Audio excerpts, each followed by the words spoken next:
قرآن والے کچھ شان والے، قرآن والے کچھ شان والے، اٹھ محشر امام الانبیاء تاجدار مدینہ صلی اللہ تعالی علیہ وآلہ وسلم کی نبوت،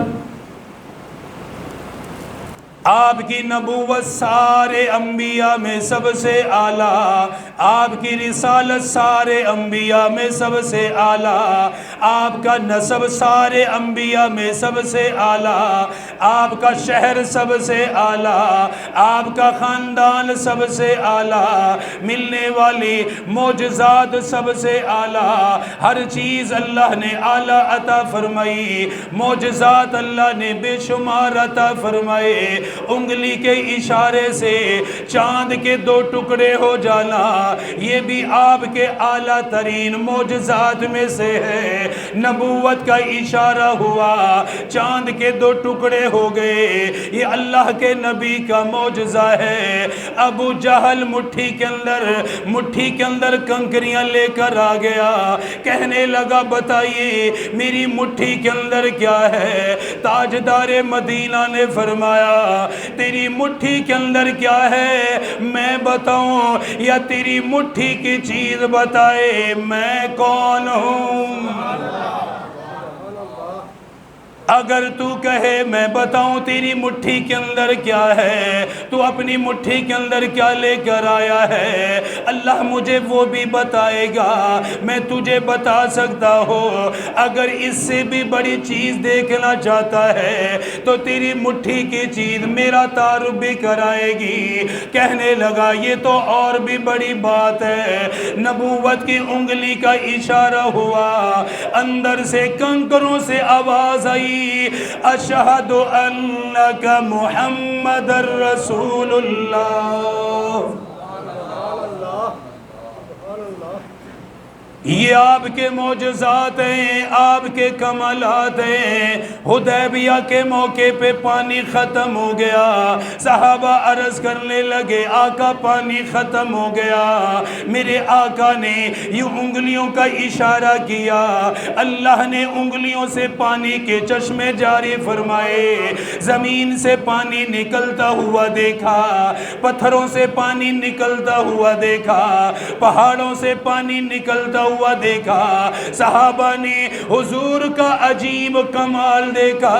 حضور کا عجیب معجزہ دیکھا، نبوت والی انگلیوں سے پانی نکل رہا ہے، رسالت والی انگلیوں سے پانی جاری ہو چکا ہے، یہ بھی میرے نبی کا کمال ہے، یہ میرے پاک پیغمبر کے معجزات ہیں۔ جو بیمار ہو حضرت علی کی آنکھوں پر اپنا لعاب دہن لگایا، اللہ نے شفا عطا فرما دی، کڑوے کنویں میں لعاب ڈالا، اللہ نے اسے میٹھا فرما دیا، چند لوگوں کا کھانا، آقا کا لعاب جب کھانے میں آیا، کئی سو لوگوں نے کھانا کھایا، پھر بھی وہ ختم نہیں ہوا۔ یہ میری آقا کے معجزات ہے، یہ میرے پاک پیغمبر کے کمالات ہیں جو اللہ نے اپنے نبی کو عطا فرمائے۔ معجزات میں سب سے بڑا معجزہ جو اللہ نے اپنے نبی کو عطا فرمایا، اپنے رسول کو عطا فرمایا، اپنے پاک پیغمبر کو عطا فرمایا، سب سے بڑا معجزہ جو نبوت کے وقت بھی معجزہ تھا، سیدنا ابو بکر کے دور میں بھی وہ معجزہ تھا، سیدنا فاروق اعظم کے دور میں بھی وہ حضور کا معجزہ باقی تھا، اور میں یہ کہا کرتا ہوں قیامت تک بھی وہ معجزہ باقی ہے، قیامت تک بھی کوئی اس کا مقابلہ نہیں کر سکتا، قیامت تک بھی کوئی اس کی مثل نہیں لا سکتا۔ اللہ نے اپنے نبی کو سب سے بڑا جو معجزہ دیا، اللہ نے اپنا کلام اپنے نبی کو عطا فرمایا۔ قرآن اللہ کا کلام یہ رسول اللہ کا سب سے بڑا معجزہ، اور سب سے بڑا میں اسی لیے کہہ رہا ہوں، ایک تو اللہ کا کلام ہے جو ساری کائنات کا مالک ہے، پاک پروردگار کا کلام ہے جو سارے جہانوں کا خالق اور مالک ہے، اس کا کلام ہے، اور پھر یہ قیامت تک کے لوگوں کے لیے رسول اللہ کا معجزہ ہے کہ قیامت تک بھی کوئی اس کی مثل نہیں لا سکتا۔ قرآن جیسا کلام، قرآن جیسی کتاب کوئی نہیں بنا سکتا، یہ قیامت تک کے لیے ہے۔ امام الانبیاء تاجدار مدینہ صلی اللہ تعالی علیہ وسلم کے دل پر اللہ نے اپنے قرآن کو نازل فرمایا، اپنے کلام کو نازل فرمایا۔ اللہ رب العالمین نے اپنے نبی کو پڑھنے کے لیے اپنا کلام عطا فرمایا، اس پاک پیغمبر نے اپنی امت کو اللہ کا کلام دیا، کلمہ پڑھنے والے کو اللہ کا یہ قرآن مل گیا، یہ تلاوت کرنے کے لیے مل گیا، قیامت تک کے لیے یہ معجزہ ہے، کوئی اس کی مثل نہیں لا سکتا،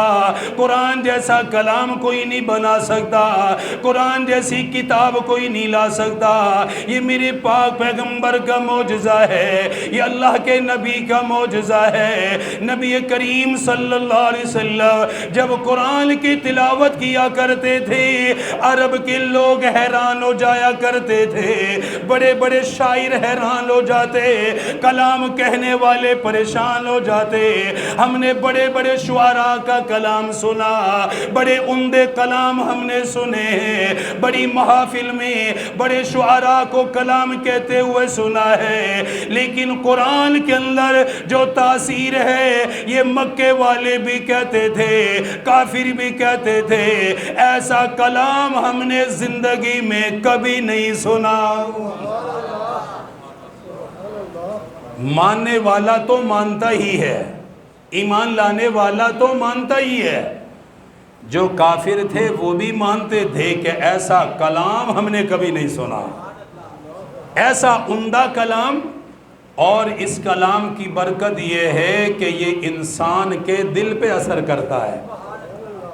یہ دل پہ اثر کرتا ہے، جب اس کی تلاوت ہو، توجہ سے سنا جائے، سمجھا جائے، یہ دل پر اثر کرتا ہے اور انسان کا دل روشن کر دیتا ہے۔ دیکھیں نا، نجاشی حبشہ کا بادشاہ عیسائی تھا اس وقت، تو مسلمان نہیں ہوا، بعد میں ہوا۔ حضرت جعفر طیار حضور صلی اللہ علیہ وسلم کے چاچا زاد بھائی ہیں جی، عیسائی کے دربار میں سورہ مریم کی تلاوت فرمائی، قرآن کی تلاوت کی، اور جب قرآن کی تلاوت ہوئی تو وہ حبشہ کا بادشاہ قرآن سن کے رونے لگ گیا، اور اس کے آنکھوں سے آنسو نکلے اور کہنے لگا کہ یہ وہ کلام ہے جو صرف ظاہر پہ اثر نہیں کرتا، دل پہ اثر کرتا ہے،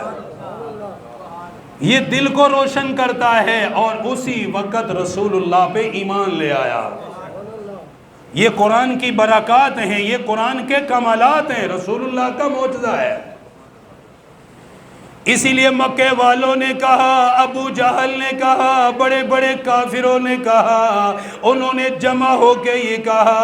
جب یہ نبی قرآن کی تلاوت کرے تم شور مچایا کرو، تالیاں بجایا کرو، تم سیٹیاں بجایا کرو، واویلا کیا کرو، تاکہ اس کی آواز ہمارے کانوں تک نہ آئے، قرآن کی آواز دوسروں تک نہ پہنچ سکے۔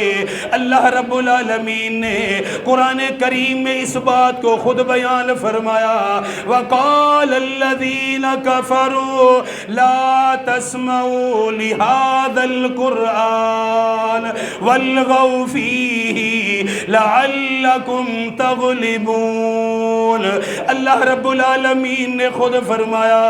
یہ کافر کہتے ہیں قرآن کی آواز کو نہ سنا کرو، قرآن کی تلاوت کو نہ سنا کرو۔